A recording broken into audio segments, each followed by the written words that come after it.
The air inside Soryu smelled of wealth, seared galbi, and the sharp, clean scent of expensive soju.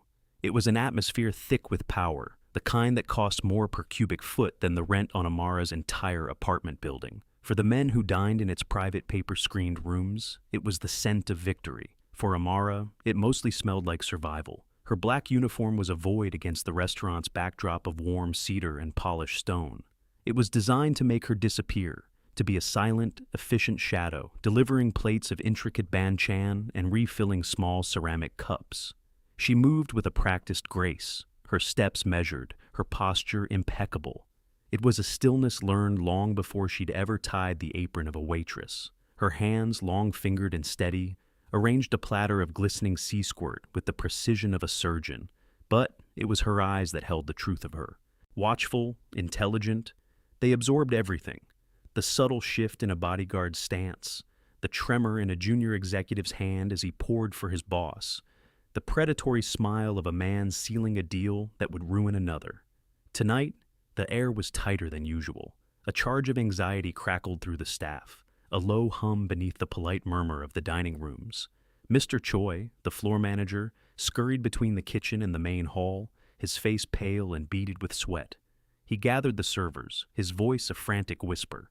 Chairman Park is on his way, and he is bringing a guest, Kwon Ji-hoon. A collective intake of breath. The name Kwon Ji-hoon landed with the weight of consequence. It was a name spoken in hushed tones, the head of the Cheongryong Syndicate, a man whose empire was built on the quiet, brutal efficiency of his will. Chairman Park was a peacock, loud, cruel, and draped in inherited power. Kwon Ji-hoon was a shadow, silent, cold, and possessing power he had forged himself. The combination was volatile. "Everyone on their best behavior," Mr. Choi hissed, wringing his hands. "No mistakes. Amara, you will handle their room. Your Korean is passable for the menu." Amara inclined her head. "Yes, sir. Passable." The word was a small, dull stone in her gut. She could have told him she could navigate the intricate honorifics of a corporate negotiation or the rough-clipped slang of a Busan dock worker. She could have told him her foster father, a man with a past as murky as the Nakdong River, had beaten the language into her not with books, but with sparring sessions in his small dojang, where every missed block was corrected with a sharp Korean phrase. "Posture, Amari, everything begins with posture. They will judge your spine before they hear your voice." But she said none of it. Her competence was a currency she couldn't afford to spend here. Not when every paycheck, every humiliatingly small tip, was a drop in the vast, terrifying ocean of her grandmother's medical bills. The number was seared into her mind, a brand on her soul. $237,850 for the experimental treatment that was Alara's last hope. The pain of smiling at men who saw her as less than human was nothing compared to the agony of the alternative, so she tolerated it. It was not weakness, it was sacrifice. As the other servers dispersed, their movements jerky with fear, Amara's gaze drifted to a quiet corner of the main dining hall. An old man sat alone, as he did 3 times a week. He wasn't flashy like the other patrons. He wore simple dark suits and drank barley tea, his eyes holding a quiet, assessing quality. Most of the staff ignored him, seeing no potential for a large tip. But Amara always made sure his cup was full, that his favorite side dishes were replenished without his asking. There was a familiar stillness about him, a rootedness that reminded her of her foster father. He met her eyes now, a brief, almost imperceptible nod. Amara returned it, a small, private acknowledgement in the rising storm. Then, the front doors slid open. The ambient sound of the restaurant did not stop, but it changed, thinning out, becoming brittle. It was not an entrance, it was an arrival. 2 men in impeccable dark suits stepped in first, their presence a silent announcement. They moved to flank the doorway, their bodies rigid, their eyes sweeping the room with a predatory emptiness. The room reacted. A chairman halfway through a boastful story fell silent. A young man laughing with his date froze, the smile dying on his lips. Then Kwon Ji-hoon stepped through. He moved with a liquid deadliness, a predator in a $1,000 suit. The fabric, a charcoal gray so dark it was almost black, draped perfectly over a frame that was coiled with restrained power. He didn't look at anyone. His attention was on the watch on his wrist, a Patek Philippe whose price could have paid for her grandmother's entire treatment. He adjusted the cuff of his shirt, a simple, dismissive gesture that held the entire room hostage. His hair was black, cut sharp and neat. Only then did he lift his head, and his eyes swept the room. They were cold, calculating, and utterly devoid of emotion. They were the last thing you saw and the first thing you would remember. Trailing him, practically preening in the wake of the fear Ji-hoon generated, was Chairman Park Min-jun. Park was a man puffed up with the importance of his name. His suit was flashier, his smile wider and crueler. He surveyed the bowing staff with open contempt, his gaze landing on Amara. "Choi!" Park's voice was a sharp bark. "Is this the best you can do? Put her in our room. I want to make sure our guest is comfortable." The last word was a sneer, his eyes lingering on Amara's skin. It was a clear, deliberate insult, painting her as an exotic amusement for his powerful guest. Mr. Choi bowed so low his forehead nearly touched his knees. "Of course, Chairman Park, immediately." Amara felt the familiar cold dread coil in her stomach. She held her tray, her knuckles white. She could feel Ji-hoon's indifferent gaze pass over her, dismissing her as part of the scenery. To him, she was a table, a chair, a woman-shaped piece of furniture. She straightened her spine, just as Mr. Kim had taught her. "Posture, Amari." She took a slow, deliberate breath. The air smelled of money, seared meat, and tonight, of danger. It smelled like the night her grandmother's life had been given a price tag. It smelled like survival. With absolute control, she bowed. "This way, gentlemen." Her voice was a low, steady murmur, a calm island in a sea of trembling servants. The private room was a study in minimalist luxury. A single low black lacquer table sat on a tatami floor, surrounded by silk cushions. A priceless celadon vase held a single stark white orchid. Amara moved with fluid efficiency. Her presence meant to be felt only in its effects. The silent placement of water glasses, the gentle unfolding of napkins. Chairman Park sprawled onto a cushion, waving a dismissive hand. Kwon Ji-hoon sat opposite him, his posture as severe and perfect as the cut of his suit.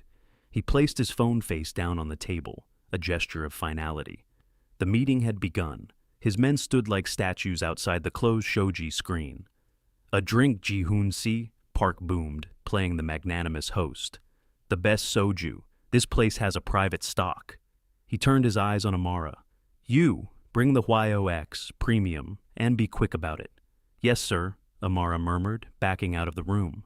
When she returned with the distinctive black bottle and chilled ceramic cups, Park was leaning forward, speaking to Ji-hoon in rapid-fire Korean. His voice was laced with the casual arrogance of a man who believed himself to be among his own kind, shielded from the comprehension of inferiors. "So the port union is taken care of. A few extra pallets on each shipment no one notices. The margins are incredible." He chuckled, a wet, unpleasant sound. His gaze flickered to Amara as she knelt to pour the soju. He switched his attention to her, a cruel glint in his eye. He continued in Korean, his tone conversational, as if she weren't there. "You see, this is the problem with hiring foreigners, especially these ones. They're slow. You have to wonder if they understand anything at all." Amara's hands did not tremble. She poured the soju into Ji-hoon's cup, a perfect, unwavering stream. The clear liquid filled the small vessel without a single drop spilling. Ji-hoon's eyes, cold and dark, were fixed on her hands. He had noticed her stillness. She moved to Park's cup. He held up a hand, stopping her. "No, no, tea for me tonight. My stomach. Bring me the wild ginseng tea." He smirked at Ji-hoon. "Have to keep my health." "Yes, sir," she said, her face a neutral mask. She returned moments later with a heavy iron pot, steam whispering from its spout, and a single porcelain cup. She set it down before him. Park ignored it, continuing his conversation with Ji-hoon, who listened with an unnerving, predatory stillness. After a few minutes, Park gestured impatiently at the cup. "It's cold," he snapped in Korean, not even looking at her. "Are you deaf as well as slow? Take it away. Bring me a hot one." Amara bowed. "My apologies, sir." She retreated. In the kitchen, she prepared a fresh pot, the water brought to a rolling boil. The steam billowed, hot and damp against her face. She knew what this was. It was a game. A power play for an audience of one. Kwon Ji-hoon. Park was demonstrating his dominance by humiliating the most vulnerable person in the room. She carried the new pot back. It was heavy, the iron radiating a searing heat that she could feel even through the thick cloth she used to hold the handle. She knelt again, her movements deliberate and serene. She placed the pot on the table. "Is this one hot enough for your delicate constitution, Chairman?" Park drawled in Korean, a broad, mocking smile on his face. He reached out, not for the cup, but for the pot itself. It happened in slow motion. His hand, adorned with a gaudy gold ring, didn't just knock the pot. He pushed it, deliberately. The heavy iron teapot tipped, a wave of boiling water surging over the side, right onto her arm. Searing, white-hot agony exploded from her wrist to her elbow. A gasp was torn from her throat, a sound she immediately swallowed. The pain was dizzying, a physical shock that threatened to shatter her composure. Through a haze of torment, she saw the dark fabric of her uniform sleeve instantly soaked, clinging to her skin. She could feel it blistering beneath the cloth. A beat of absolute silence descended on the room. Mr. Choi, who had been hovering by the door, froze in horror. Chairman Park laughed, a short, ugly bark. He looked at Ji-hoon, expecting him to share the joke. "Clumsy," he said in Korean, the word dripping with false pity. He made a show of dabbing at the small puddle on the table with his napkin. Amara did not move. She remained kneeling, her head bowed, her scalded arm hidden from view. The world narrowed to the searing fire on her skin, the smell of burnt tea, and the sound of Park's smug breathing. Every cell in her body screamed. The humiliation was a second, colder burn on top of the first. To be injured and then mocked, as if her pain were a form of entertainment. And Kwon Ji-hoon, he just watched. His face was a mask of cold granite. No shock, no pity, no anger. Just a flat, analytical observation. He was watching her, waiting. 3 seconds. That's how long she gave herself. 1. The number swam in her vision, blazing with pain. Survival. Grandma Ilera's face. $237,850. You need this job. Endure it. Say nothing. 2. The laughter echoed in her ears. Clumsy. The lie of it. The injustice. Mr. Kim's voice. Dignity is the armor of the soul, Amari. Once you let them strip it away, you are already defeated. 3. She felt a shift deep inside her, a tectonic plate of endurance grinding against a bedrock of rage. The pain was a crucible, burning away the waitress, the servant, the invisible girl. What remained was something hard and sharp and finished. The cost of survival had just become too high. Dignity was no longer a luxury. It was a necessity. The decision was made. She lifted her head. The first thing she did was meet Chairman Park's gaze. Her eyes were not filled with tears or fear. They were clear, cold, and utterly devoid of deference. The shift was so abrupt that Park's smile faltered. He leaned back, a flicker of irritation crossing his face. "What are you looking at? Clean this up and get out." He spoke in Korean, the command sharp and dismissive. Amara didn't move. The silence stretched, thick and heavy. Kwon Ji-hoon leaned forward, almost imperceptibly, his focus now entirely on her. He was no longer observing an object. He was studying a variable he hadn't accounted for. Then she spoke. Her voice was quiet, but it cut through the silence like a shard of glass.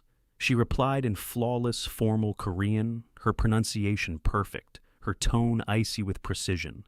"It seems the spill was not the only clumsy thing in this room, Chairman Park." The shock was instantaneous and absolute. Chairman Park froze, his jaw slack. The color drained from his ruddy face, leaving it a pasty, mottled gray. It was as if she had slapped him. Mr. Choi, by the door, looked like he was about to have a heart attack. Kwon Ji-hoon's eyes narrowed. A dangerous light flickered in their depths. It wasn't anger, it was interest. The intense, focused interest of a predator that has just spotted unfamiliar, fascinating prey. Park sputtered, trying to recover. What did you say?"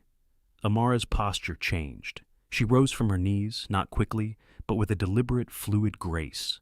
She straightened to her full height, her shoulders squaring. The subservient curve of her spine was gone, replaced by a ramrod straight line of defiance. The waitress had vanished. The woman who stood there now commanded the space she occupied. She met his sputtering rage with a dead calm.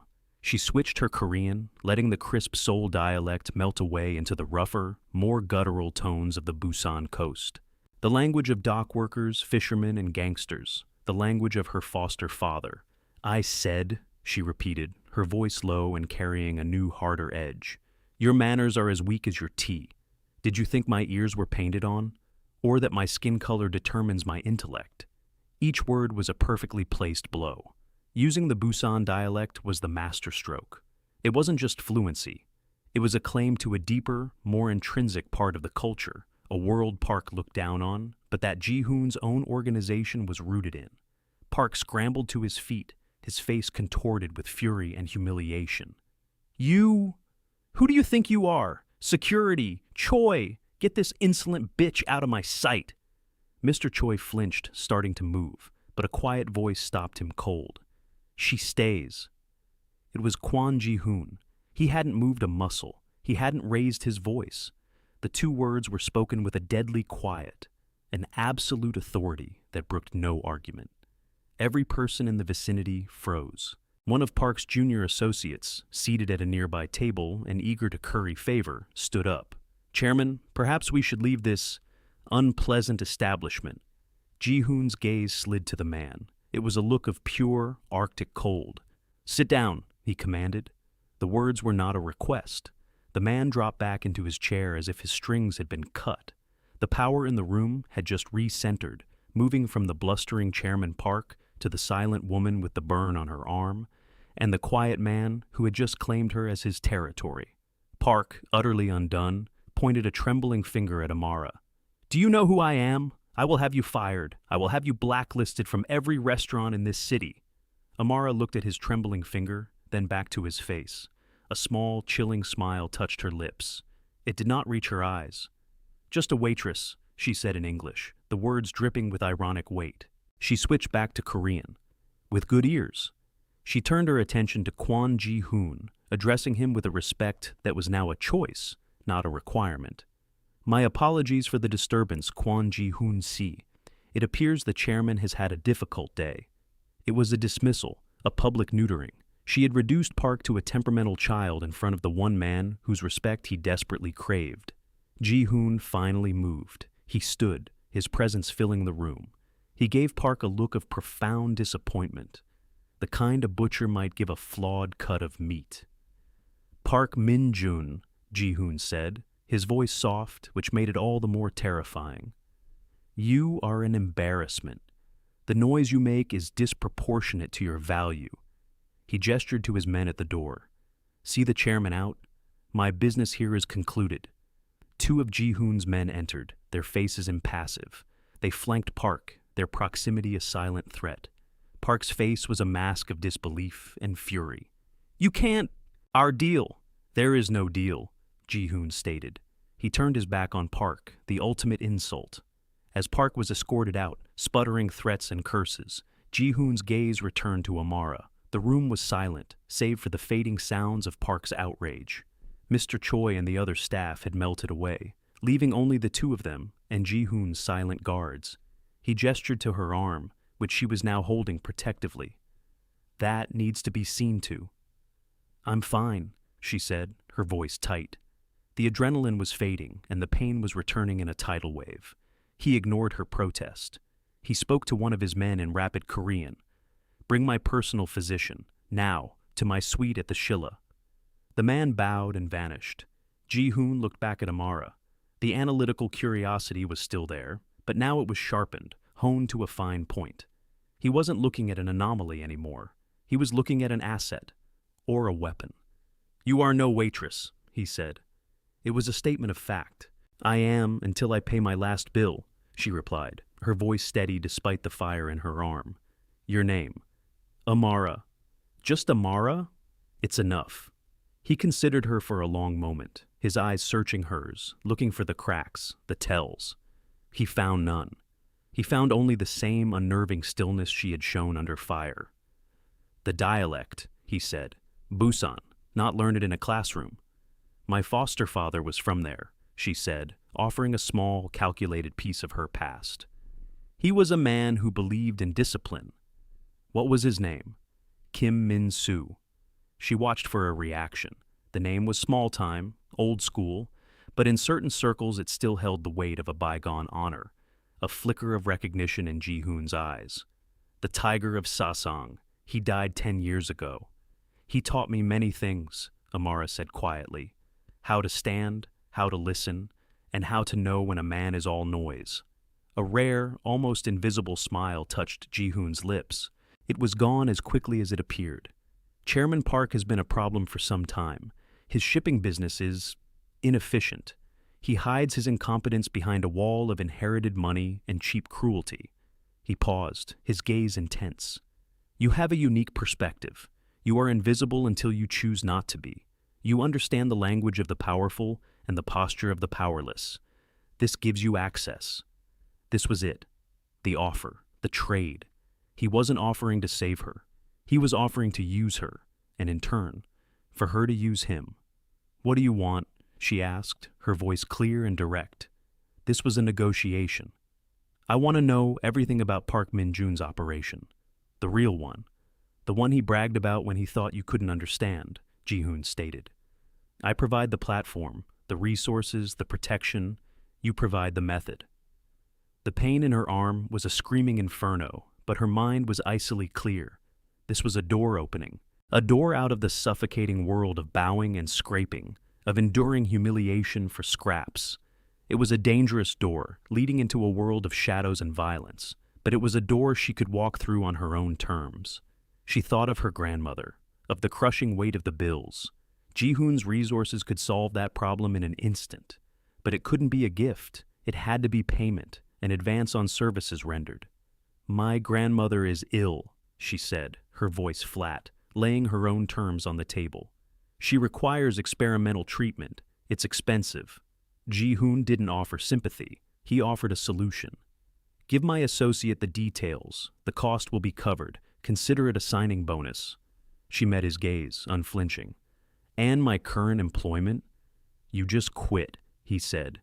He reached into his jacket and pulled out a slim black card. It had no name, only a number and a symbol. A stylized blue dragon. My suite at the Shilla. My physician is waiting. We will talk more after.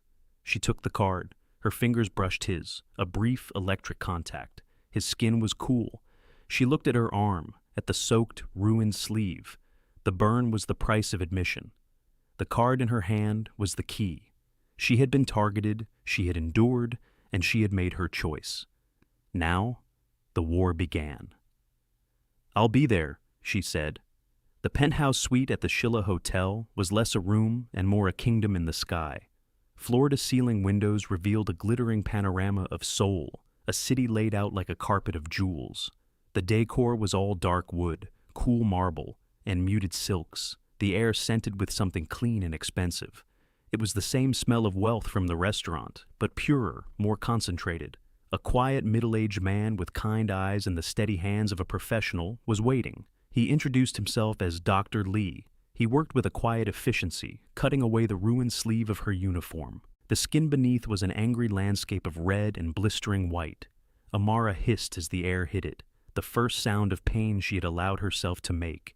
Ji-hoon stood by the window, his back to them, a silent sentinel against the city lights. He didn't watch the treatment, a gesture of respect that gave her a small pocket of privacy.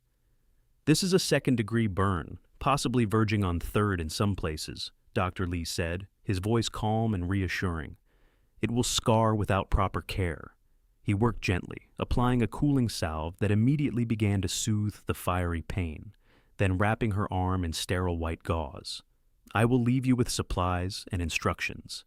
You were very fortunate it wasn't worse. Amara looked at the clean white bandage against her dark skin, a stark symbol of the night's events. Thank you, doctor. When he was gone, Ji-hoon finally turned around. He held a tablet in his hand. He gestured to the plush sofa. Sit. She sat, her posture still ramrod straight. He sat in an armchair opposite her, the space between them charged with unspoken questions. My team has already looked into Kim Min-soo, he began, his voice all business. Former enforcer for the old guard in Busan, retired after a territorial dispute, started a small martial arts school, took in one foster child, an American girl. You. My parents were diplomats. They died in a car crash in Seoul when I was 7, Amara said, her voice devoid of emotion. Mr. Kim was a family friend. He took me in.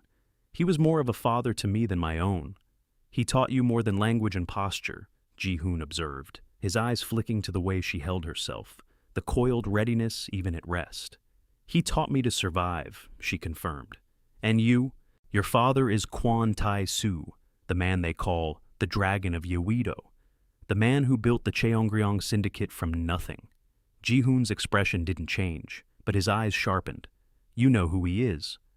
The old man who drinks barley tea in the corner at Soryu 3 times a week, Amara said. The one the staff ignores. He watches everything. I learned from my father to pay attention to the quiet men in the room. They are the ones who hold the real power. For the first time, a genuine glimmer of respect entered Ji-hoon's eyes.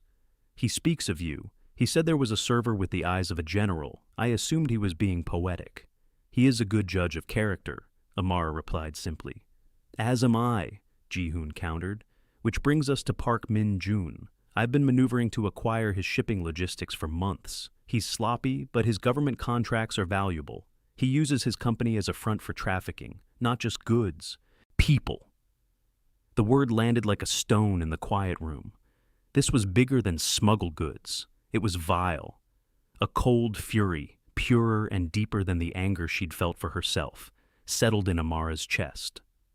What he said at the restaurant, Ji-hoon continued, about the extra pallets, it's a code. He's moving people from Southeast Asia through the port of Incheon, hidden in his legitimate shipments. I need proof, hard evidence that will allow me to seize his assets and dismantle his operation, without starting an all-out war with the other families who are in his pocket.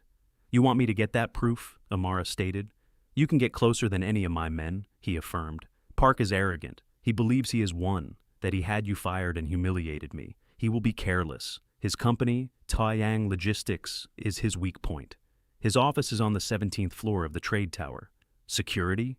Biometric scanners, keycard access, guards on every floor. My men can't get in without triggering a war. Amara's mind was already working, piecing together a plan. The invisible waitress, the slow foreign cleaner, the roles she had despised were now her greatest weapons. The building uses a third-party cleaning service, Clean Sweep Solutions. I saw their vans outside once. They work the night shift, after 10 p.m. Their background checks are notoriously lax. Ji-hoon raised an eyebrow. You noticed that? I notice everything, she said. It wasn't a boast. It was a simple statement of fact. I can get a job with the cleaning service. I'll need a new identity, a burner phone, schematics for the 17th floor, and a way to bypass their server's firewall. He listened, his expression unreadable. He was testing her, letting her formulate the strategy. He was accustomed to giving orders, but he recognized a fellow strategist when he saw one. All of that can be arranged, he said. He slid the tablet across the table. It showed a satellite image of the trade tower and the surrounding area. This is everything we have. Routes, security patrols, personnel files. It's not enough. It's a start, she said, picking up the tablet. Her fingers moved deftly across the screen, zooming in, absorbing data. For the first time in years, she felt the familiar thrum of her old life, the thrill of analysis, of piecing together a puzzle. The part of her that had been dormant, buried under layers of aprons and feigned humility, was awake and hungry. This was her solo operation, her entry into his world, but on her terms, using her methods. Park will retaliate, she said, thinking aloud. When he realizes you're behind this, he'll come after you. But he's not smart, he's vicious. He won't go for your business first. He'll go for something personal. I am well protected, Ji-hoon said with cold confidence. He won't come for you, Amara corrected him, her eyes dark with certainty. He'll come for me. Or what he thinks I value. Her grandmother. The thought sent a spike of ice through her veins. As if reading her mind, Ji-hoon's voice softened almost imperceptibly. Your grandmother's hospital has received an anonymous donation covering her full course of treatment and private care. She has also been assigned a new security detail, my men. They are discreet, No one will get near her. The relief was so profound it almost buckled her. The weight she had carried for so long, the crushing, relentless pressure, lifted. For a moment, she could only breathe. It wasn't just the money, it was the protection. It was the first time in her life someone had guarded her flank, had looked at her burden and simply taken it. She looked at him, her throat tight. A simple thank you felt inadequate. The gratitude was too large for words. He seemed to understand. He gave a short, sharp nod, dismissing the need for thanks. It was a transaction, protection for service, but as she looked at him, the cold, dangerous Mafia boss, she saw something else. The quiet recognition, the mutual respect. It was more intoxicating than any declaration of affection. It was a romance of action, not words. "I will need a week to get inside Taeyang," she said, her voice regaining its professional steel. "Give me a week and I'll get you your proof." He stood. "You have it." The week was a blur of calculated transformation. Amara became Lena, a recent immigrant with a spotty work history and a desperate need for a job. Ji-hoon's people were ruthlessly efficient. A new apartment, a new identity. A flawless application to clean sweep solutions. The interview was a formality. They needed bodies to push mops, and she was a warm one. The first few nights at the trade tower were about observation. Amara, now clad in the drab gray uniform of a cleaner, was once again invisible. She moved through the empty, silent floors, the smell of industrial cleaner and stale coffee replacing the rich scents of Soryu. She mapped the security cameras, timed the guards' patrols, noted the hierarchies among the cleaning crew. She was a ghost, absorbing information, her mind a quiet, whirring engine of tactical analysis. The 17th floor was the fortress. Even the cleaning crew was different. A vetted, long-term team who didn't mix with the floaters like her. Getting access meant getting one of them out of the way. Amara identified her target, a man named Mr. Lee, the crew supervisor. Her research, courtesy of Ji-hoon's network, revealed he had a gambling problem. On her fourth night, she accidentally ran into him in the break room. She was looking at a racing form on her phone. "You follow the horses?" he asked in Korean, his eyes lighting up. "A little," she said, playing the part of a naive newcomer. "I don't really understand the odds." That was all it took. He spent the next 20 minutes explaining his unbeatable system. The next night, she brought him a coffee and mentioned a long-shot horse she'd heard about. A tip from a cousin. The horse won. The night after, Mr. Lee was euphoric. He'd won big. He was also incautious. He offered to buy her a drink after their shift. She politely declined, but used the opening. "Mr. Lee, my aunt is sick. I need more hours. Is there any way I could work on a dedicated floor? The pay is better, yes?" He owed her. High on his win and seeing her as his good luck charm, he made a call. An hour later, she was being trained on the 17th floor. The regular cleaner had suddenly called in sick. The cost of that cleaner's paid vacation was a rounding error in Ji-hoon's accounts. She was in. The office of Park Min-jun was as gaudy as the man himself. Gilt-framed photos of him with minor politicians, a massive desk made from some exotic, endangered wood, and a tiger skin rug. It reeked of insecurity. Her moment came near the end of her shift. The guards did a final sweep at 3 a.m. She had a 10-minute window after they passed. Her hands, covered in latex gloves, moved with practiced speed.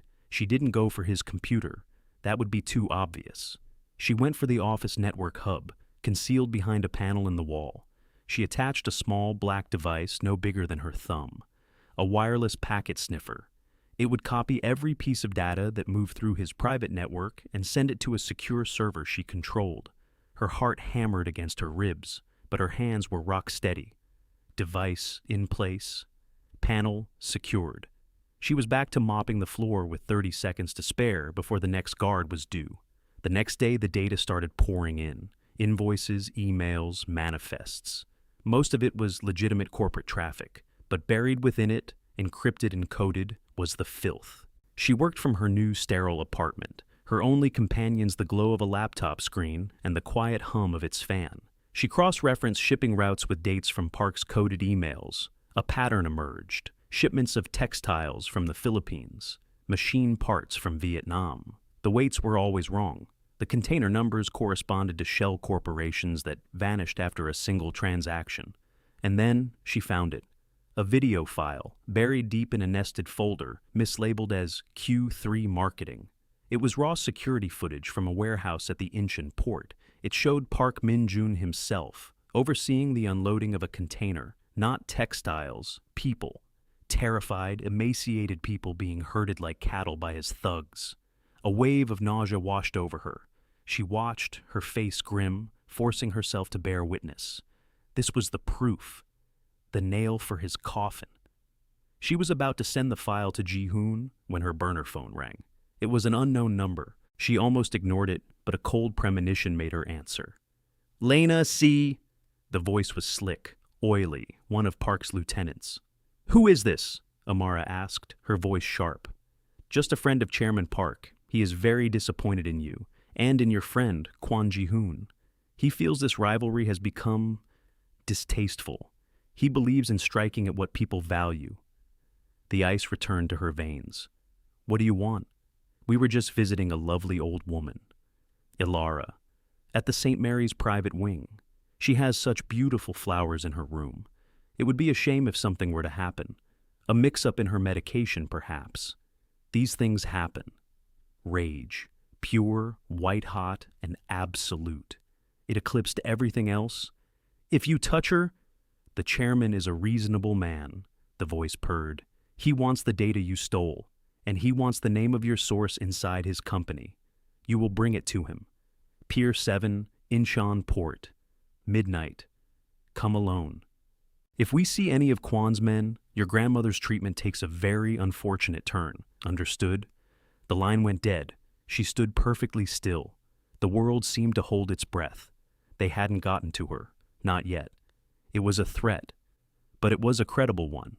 Ji-hoon's men were good, but a hospital was a soft target. A determined killer could get through. She immediately called Ji-hoon's private number. "They have my grandmother's location. They're using her to blackmail me."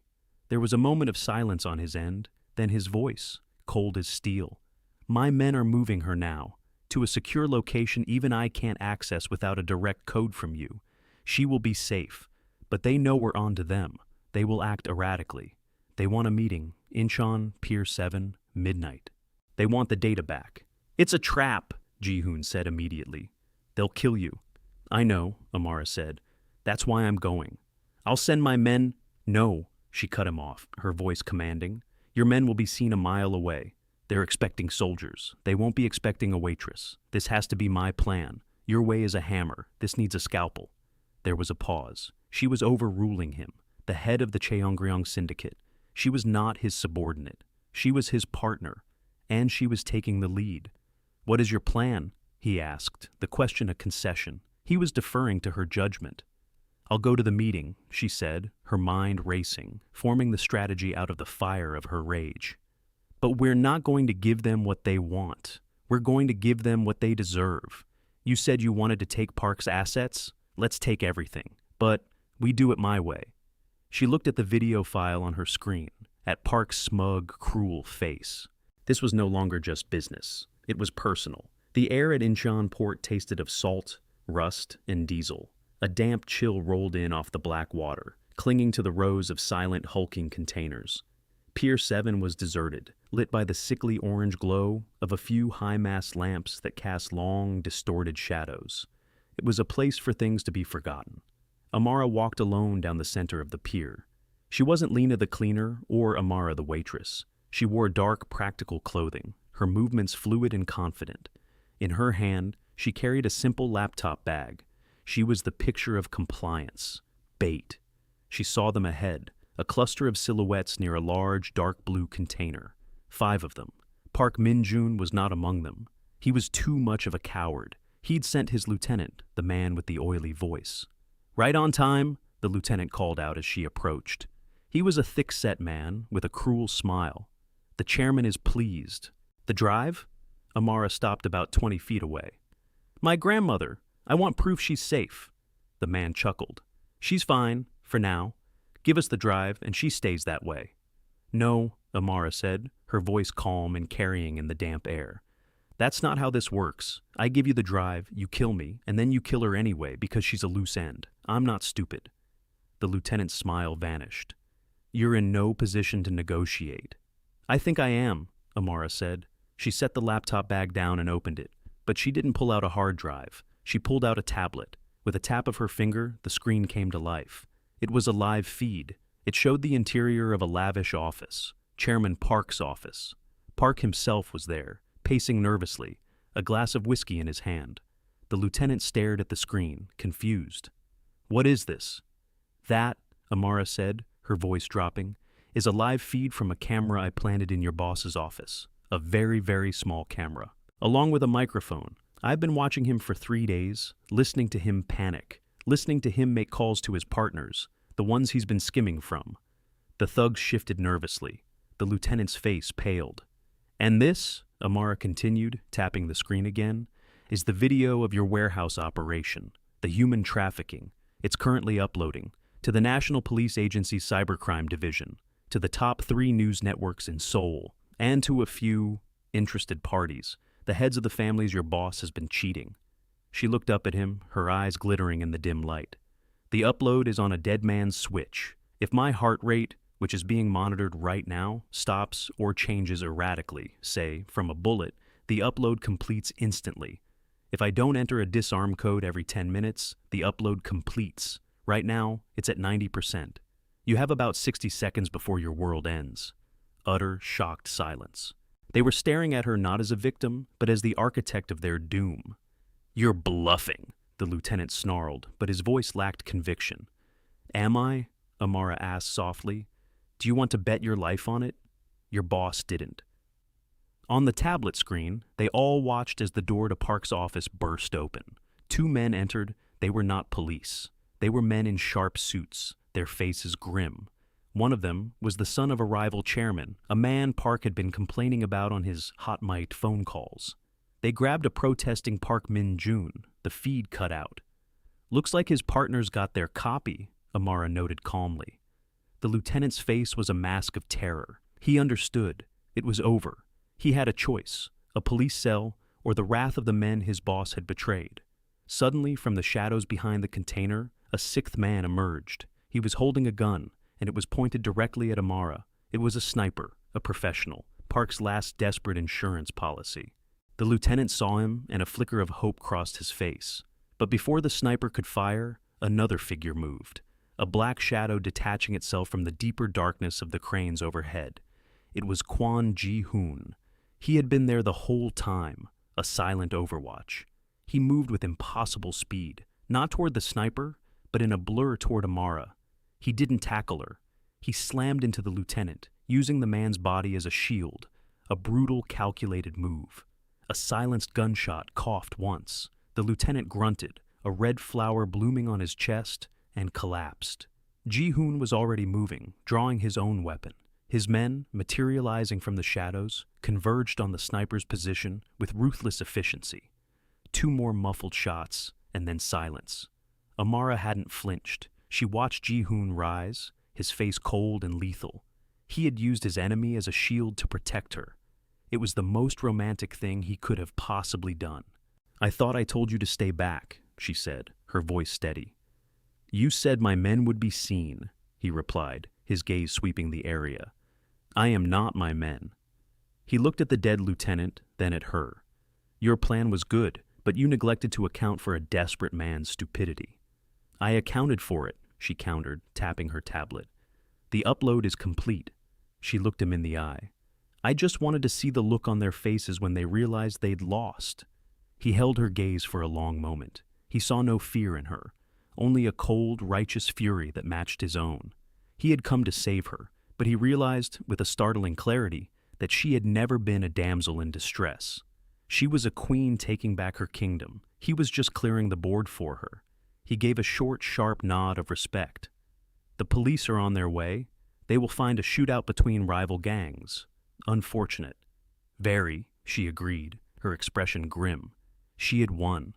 The war was over. Park was finished, his empire collapsing under the weight of his own crimes, exposed by the woman he had tried to break. Justice had been delivered, not by a court, but here, on a dark pier, by her own hand. 6 months later. The air in Busan smelled different. It was the same salt and diesel as Incheon, but underneath it was the scent of fish, of home, of memory. Amara stood on a windswept observation deck overlooking the sprawling port. She wore a sharply tailored navy blue pantsuit, her hair pulled back in an elegant chignon. She held a tablet, her fingers flying across the screen as she tracked the logistics of a massive shipping fleet. Her shipping fleet. After Park's spectacular fall, his assets had been carved up. Kwon Ji-hoon had taken the shipping company, purged it of its rot, and installed a new CEO, her. She was no longer Amara the waitress or Lena the cleaner. She was Director Kim, a name that commanded respect in 7 languages. The burn on her arm had healed into a faint, silvery scar, a permanent reminder of the price of her transformation. She never covered it. It was a medal. Below, the port hummed with activity. Cranes like giant metal birds lifted containers from the bellies of massive ships. Her ships.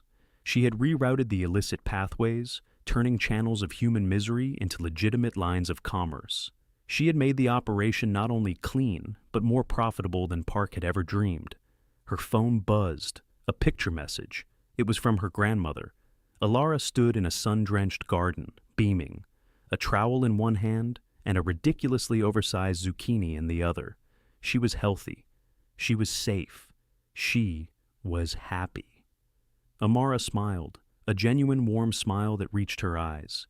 That was the only victory that truly mattered. The dragon of Uido was right. She didn't turn. She knew the voice. Kwon Ji-hoon came to stand beside her, his presence a familiar weight. He wasn't her boss. He was her partner, the chairman of the board. He looked out at the port, at the empire she was running for him, for them. He said you had the eyes of a general, he continued, his voice a low murmur against the wind. I think he underestimated you. You have the soul of an empress. She finally looked at him. He was still the same cold, controlled man, but the ice in his eyes had thawed when he looked at her. There was a warmth there now, a deep, abiding respect that was more intimate than 1,000 kisses. He held out a paper cup. Steam rose from it. Barley tea, he said. This one is the right temperature. She took it, her fingers brushing his. The simple gesture was laden with history, with meaning. The memory of the scalding pot, the agony, the humiliation. It was all there, but now it was a source of strength, not shame. The structural echo of their story, from a weapon of cruelty to an offering of care. They stood in comfortable silence for a long time, watching the ships navigate the harbor. They were 2 rulers surveying their domain, a kingdom forged in fire and betrayal, now rebuilt on a foundation of shared honor. Dignity isn't given, Amara said, her voice quiet but firm, more to herself than to him. It's taken back. He looked at her, at the scar on her arm, at the unshakable strength in her eyes, at the woman who had faced down his world and made it her own. He saw the waitress, the analyst, the warrior, the daughter, the empress. He saw all of her, and for a man who lived in a world of shadows and masks, to be truly seen was the ultimate act of belonging. She was home. What would you have done?